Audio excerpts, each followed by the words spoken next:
a good alternative to Wikipedia for academic writing. Credo reference.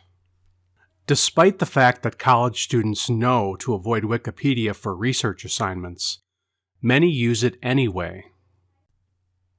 Look for the Databases section of the library's homepage. Click on Browse Databases by A to Z list. Find Credo reference on the database index and click on it. Off campus, remember, you'll be asked to log in with your college username and password. Credo includes 1,000+ highly specialized reference titles on pretty much everything. There are a wide variety of titles included.